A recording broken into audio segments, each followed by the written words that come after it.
released emails show that the Biden White House demanded more censorship by Facebook of accurate information about COVID vaccines and COVID-19's origin than previously known. This, according to Michael Schellenberger in The Public. Now, back in 2021 emails, a Facebook vice president in charge of censorship reportedly wrote, quote, "We were under pressure from the administration and others to do more. We shouldn't have done it." 2021 emails released last week by Representative Jim Jordan reveal this alleged censorship. In a July 2021 email from Facebook President of Global Affairs, Nick Clegg, he reportedly wrote, "Can someone quickly remind me why we were removing rather than demoting/labeling claims that COVID is man-made?"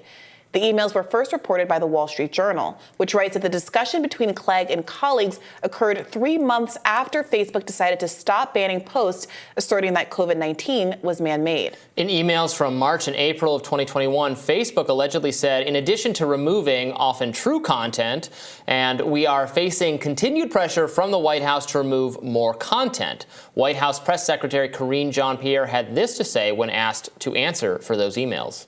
As I've repeated many times from here, we have promoted responsible actions to protect public health, safety, and security when confronted by challenges like a deadly pandemic and foreign attacks on our elections. And we have consistently made clear that we believe social media companies have a critical responsibility to take account of the effects of their platforms that they have on the American people while making independent decisions about the content of their platforms. That continues to be the case. That has not changed on what we believe here, but there's a specific case ongoing, and so I would refer it to Department of Justice.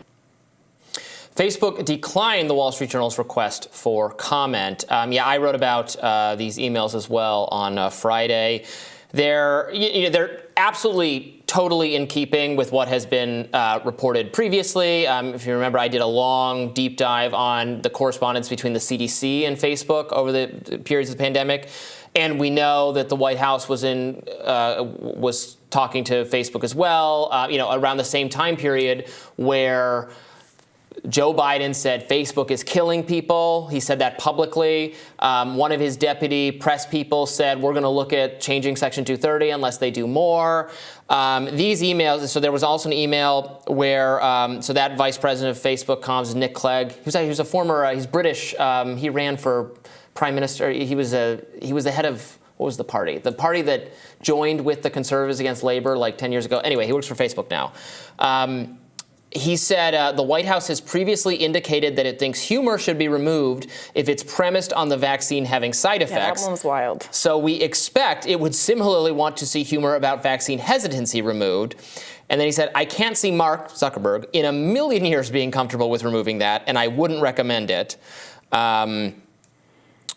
And then they also discuss in some of these emails, Facebook executives expressing concern that removing posts in which Americans express hesitation about getting vaccinated could actually make them less likely to get a shot because they feel like the truth is being suppressed.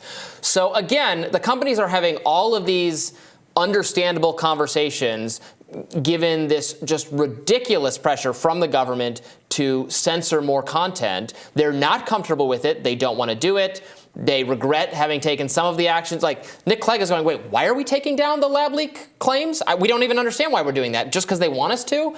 It's really telling. Yeah, again, that the anger should be at the government, not the company. Well, that's what's really stunning about reading all of these emails sequentially the way that Schellenberger has laid them out in public.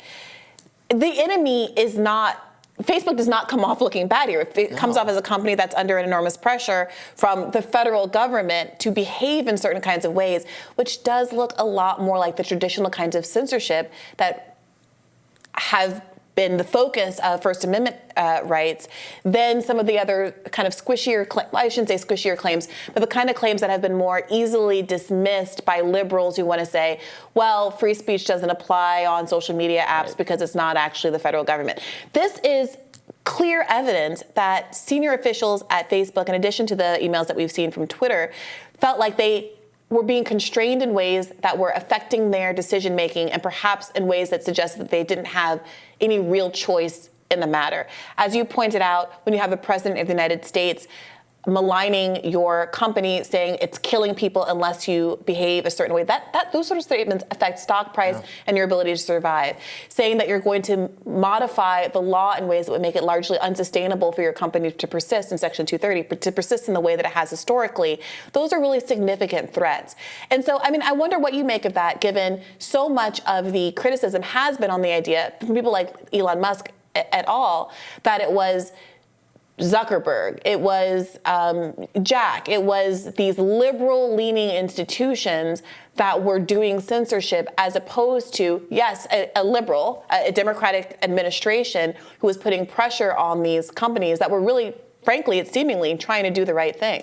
Yeah, for sure. It seems to be pretty clear that Zuckerberg, Dorsey, and others had a lot of discomfort about the situation that they were being put in. I think Dorsey didn't actually even know as much about it until later in the game. There were some sub-officials, again, who had a range of opinions on how to handle this. It seems like the same thing was the case at Facebook.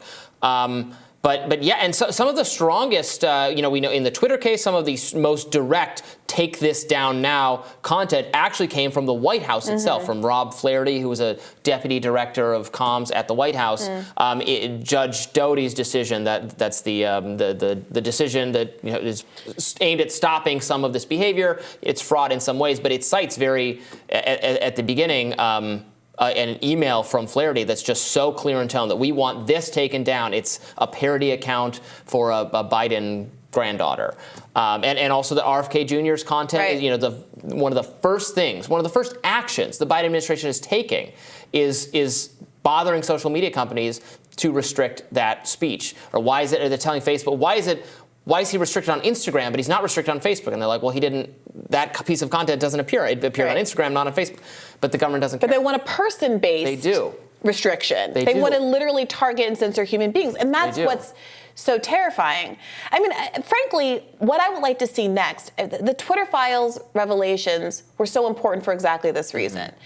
I would like to see that project ongoing, but Elon Musk has chosen to do otherwise.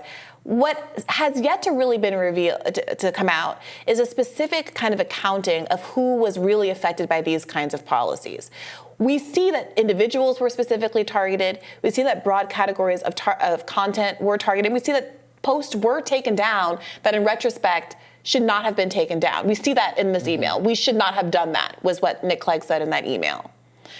So what's been done about that going forward? Have those posts been reinstated? Have those content, those posters, been allowed to have the same amount of access? Are they still being throttled on those websites?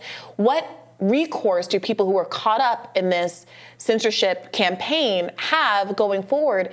And what surety do they have that they're not still under the yoke of those kinds of censorship efforts? And what's to stop any of these companies from being similarly influenced going forward, especially given that, again, we're in the middle of a campaign season where there's going to be a lot of interest from the administration in shutting down certain kinds of information that it feels are disadvantageous to its own political interests. Yeah, there needs to be constraints on the employees at the agencies, the White House and other agencies that sent these messages. That's where the intervention needs to take place. That, hey, it is inappropriate for you as a federal employee to send an email to Facebook or to Twitter or to YouTube saying, we noticed that somebody made a joke about what day the election takes place on, and makes us unhappy, and should you do something about that? And there's going to be a hearing on regulatory compliance coming up, and maybe the mainstream media would be interested in your response to can't do that. Have to stop doing that. Yeah.